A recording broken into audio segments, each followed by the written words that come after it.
अरे छात्रों, सुप्रभात। कल हम लोगों ने पवन दूतका के अवतरणों को पढ़ा। आज फिर बाकी बचे सभी अवतरणों का अध्ययन करेंगे। सबसे पहले फिर वही बात बतानी पड़ती है कि संदर्भ तो वहीं रहेगा, लेकिन प्रसंग बदलता रहेगा। समय समय के अनुसार, स्थिति के अनुसार, कथा के अनुसार थोड़ा प्रसंग में परिवर्तन कर देते हैं और शेष बातें वहीं रहेंगी। तो इसका संदर्भ तो वहीं प्रसंग यह होगा कि राधा पवन को दूतका बनाकर भेजती हैं और उन्हें संदेश देती हैं, समझाती हैं कि तुम निर्जीव प्राणी हो, तुम हमारी बात व्यथा को नहीं कर सकती, इसलिए तुम उपायों से, बुद्धि से काम लेना। और क्या क्या उपाय बता रही हैं, इसका वर्णन इन पद अवतरणों में मिलेगा। प्यारे छात्रों, चलिए अब हम लोग पद अवतरणों को पढ़ें और उसका भावार्थ देखें।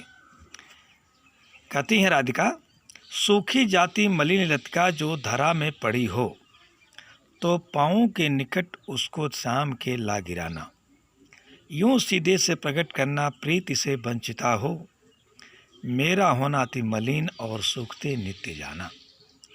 प्यारे बच्चों, अब राधिका पवन दूतका से कहती है कि मैंने और सभी बातें बताई, उपाय बताई, वह सब न कर सको तो, या वैसी स्थिति न हो तो, कोई पृथ्वी पर पड़ी हुई लता हो जो मलिन हो रही हो, सूख रही हो, तो उसको उड़ा करके ले जाना और हमारे प्रिय श्री कृष्ण जी के पैरों पर गिरा देना।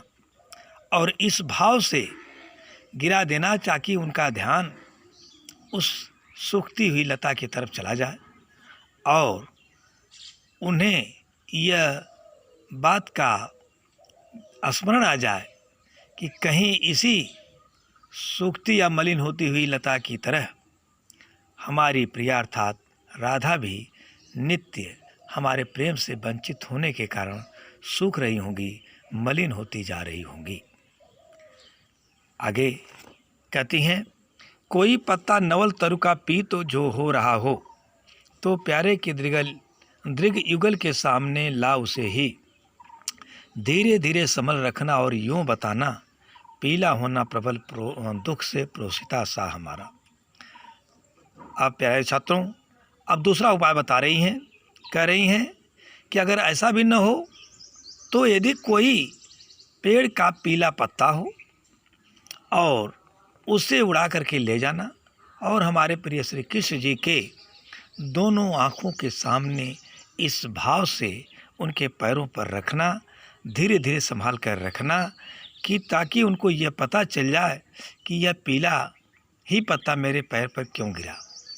उसके कारण समझने में हो सकता है कि उनको हमारी याद आ जाए और ऐ बहन पवन, उनको इस भाव से यह बात प्रकट कर देना कि जिस तरह यह पत्ता पीला हो रहा है, उसी तरह से तुम्हारे प्रेम से वंचित होने के कारण तुम्हारी प्रेमिका अर्थात राधा तुम्हारे विरह में इसी तरह से दिन प्रतिदिन पीली होती जा रही है। अगला है, यूं प्यारे को विदित करके सर्वबेरी व्यथाएं, धीरे धीरे बहन करके पाँव की धूल लाना। थोड़ी सी भी चरण रज जो ला न देगी हमें तुम, हाँ कैसे तो व्यथित चित्त को बोध मैं दे सकूंगी। अंत में राधा पवन दूतका से कहती हैं कि प्यारी बहन, ये सब ऊपर जितनी भी बातें मैंने बताई है, अगर वह सब न कर सको या वैसी स्थिति परिस्थिति न हो, तो केवल एक बेरा सीधा साधा काम कर दो और उनको केवल छू करके, यानी उनके पैरों की चरण धूल को उड़ा करके केवल मेरे पास ले आओ। मैं अपने प्रिय श्री कृष्ण की चरण धूल को ही अपने सिर पर लगाकर अपने को बोध अर्थात संतोष दे सकूंगी और मेरे इस व्यथित हृदय को कुछ शांति मिलेगी। उपमा अलंकार इसमें भी है और जैसे उसमें है प्रोतिसा सा हमारा, तो प्रोसिता सा मने तुलना की गई है, यहाँ उपमा अलंकार है। और इस तरह से उदाहरण भी देखा जा सकता है कि उदाहरण अलंकार है। और इस तरह से राधा अपनी अन्य बातें बताती हुई अंत में यहाँ तक कहती हैं कि अगर कुछ भी न कर सको तो केवल उनके चरण की धूल ही उड़ा करके ले आओ और उसे मैं अपने हृदय में लगा करके संतोष कर लूँगी। प्यारे छात्रों, ये उनकी अनन्य भक्ति का, उनके अनन्य प्रेम का परिचय मिलता है।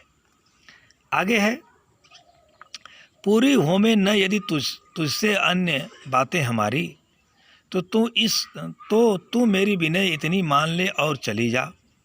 छू के प्यारे कमल पग को प्यार के साथ आ जा, जी जाऊंगी हृदय तल में मैं तुझी के लगा के। तो अंत में कहते हैं कि अगर धूल भी न उड़ा करके ले आ सको तो प्यारी बहन एक काम करो कि केवल यहाँ से चली जाओ और श्री कृष्ण को स्पर्श करके फिर वापस चली आओ। मैं तुम्ही को लगा करके तुम्हारे में ही श्री कृष्ण का रूप देख करके उन्हीं का जो है आनंद पा करके मैं प्रसन्न हो जाऊंगी। केवल इतना ही मेरा काम कर दो। तो प्यारे छात्रों, इससे भी उनकी अनन्य प्रेम, अनन्य भक्ति और जो है उनके आदर्श प्रेम का रूप मिलता है, झलक मिलती है। इस तरह से राधिका ने बड़े ही सरल ढंग से आदर्श पूर्वक जन सेविका के रूप में और जो है समाज सेविका के रूप में अपने अनन्य प्रेम को प्रकट करती हैं और अपने अनन्य प्रेम का परिचय देती हैं। तो ये पाठ आज समाप्त हो गया। अब इसके आगे है शब्दार्थ यानी कठिन शब्द। तो जैसे प्रोषिता शब्द है, यानी इसको प्रोषिता माने बिरहड़ी, जो अपने प्रिय के विरह में दुख उठा रही हो उसको प्रोषिता कहते हैं। और एक है वंचिता, तो वंचित रहना यानी उससे दूर रहना, ठगा जाना या जो है उस कार्य से जो है अलग होना। क्लांत, क्लांत माने दुख और व्यथित माने दुख से भरा हुआ। इस तरह से इसके कठिन शब्द हुए। अब काव्य सौंदर्य देखा जाए तो प्यारे छात्रों, इसमें जो है ये राधा का श्री कृष्ण के प्रति अनन्य प्रेम दिखाई देता है। वो भी जो है बिहारी जी की तरह व्याकुल, आतुर और सिर्फ अपने स्वार्थ की भावना नहीं झलकती, बल्कि एक आदर्श प्रेम की झलक मिलती है। दूसरा है कि बड़ी चतुराई और बुद्धि से काम लेने की बात कह करके उन्होंने अपने अथाह ज्ञान का परिचय दिया है। तीसरा है वियोग श्रृंगार रस है और उसके बाद छंद में मदाक्रांता और शुद्ध खड़ी बोली तत्सम शब्दों का प्रयोग किया गया है। इस तरह से आज का यह पाठ यानी काव्यांजलि के अंतर्गत पहला पाठ समाप्त हुआ। अब प्यारे छात्रों, कल अगले दिन हम लोग एक पाठ हम लोगों ने काव्य का पढ़ा। अब कल हम लोग गद्य गरिमा से पहला पाठ गद्य का आरंभ करेंगे। तो कल गद्य की किताब सब लोग लाएंगे, गद्य गरिमा को, और हम लोग लाएंगे हम लोग कल उसी गद्य गरिमा के पहले पाठ को पढ़ा जाएगा। इस तरह से पहले काव्य को, फिर गद्य को, फिर संस्कृत दिग्दर्शिका को, इस तरह सब क्रमशः एक एक पाठ पढ़ते हुए चलेंगे। धन्यवाद।